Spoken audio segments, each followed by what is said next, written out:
This section is going to be difficult for a lot of people because they can't get it straight in their brains to visualize this stuff. So just pay attention to the video and ask questions if you have them.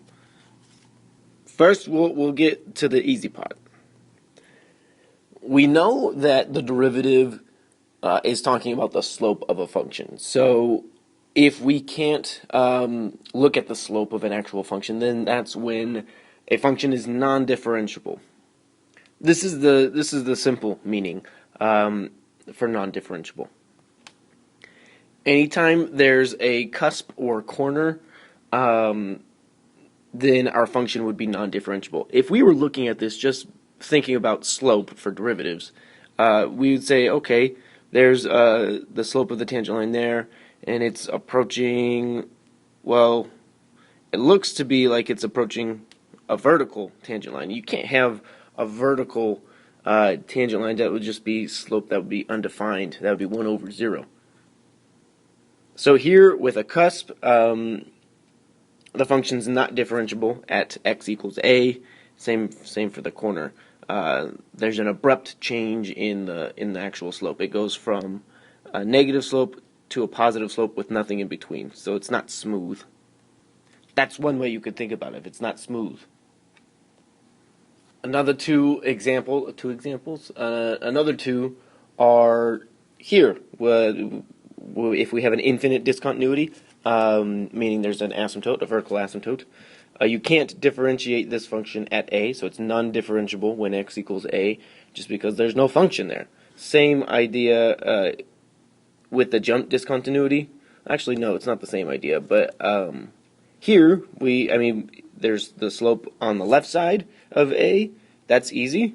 The slope of the right side of a, that's easy. They're both 0, but at a there is no single slope, so you can't really say that this one's differentiable. So this one's non-differentiable as well. Those are the 4 examples for non-differentiable. Okay, let's get into some of the examples for the more difficult stuff.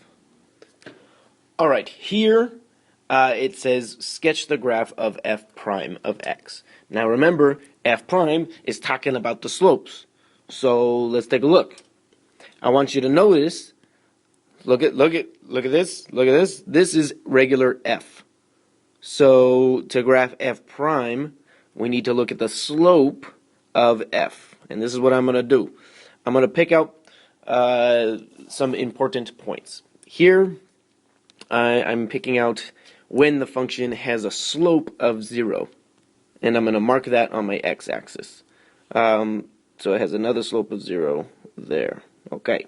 Because I can see that. There's a slope of 0, slope of 0. Okay. That's something that I'm going to mark. Maybe I'll put some dotted lines here.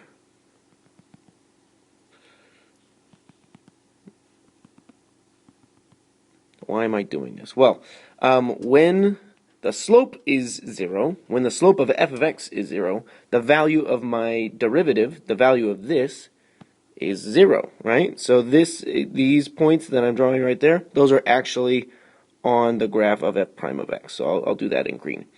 Then, next, what I'm going to do is I'm going to write where f prime has a positive slope.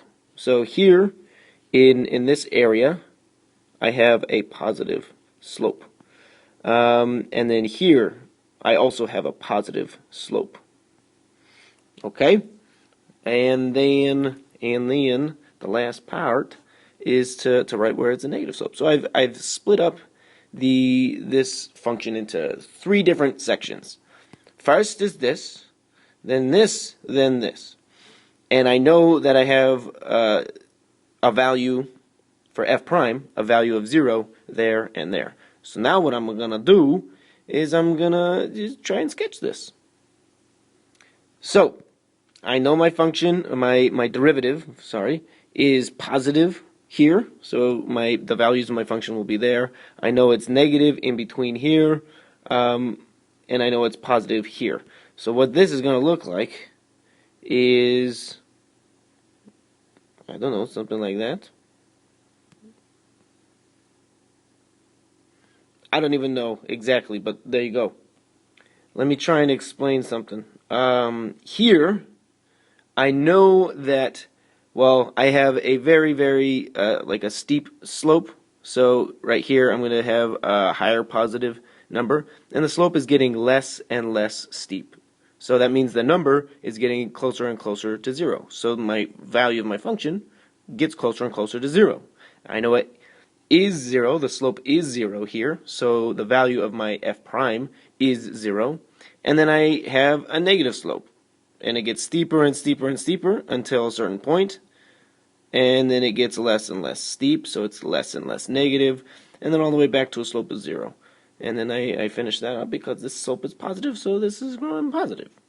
This is not too accurate, but it's what I can do. That's what I'm going to label this. This is f prime of x. I think I need to maybe write down some steps and do another example.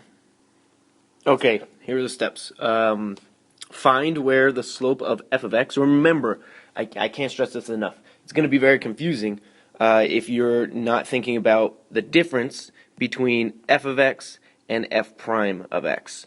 So here, the steps are find where the slope of f of x, or your original function, is 0. So I said that, oh, it's 0 there, and 0 there. I have a 0 slope. So I mark that on my x-axis because I have a y value of 0 here, and I'm graphing the derivative. So if the slope is 0 here, when I graph the derivative, I have to make sure that that value is 0. Decide on which intervals f of x has a positive or negative slope. Has spelled wrong. Idiot. Okay. So then I was looking at this. Oh, it has a positive slope here on this interval. Okay, so I just wrote that down. It has a negative slope. I'm decreasing in between, and then a positive slope again here.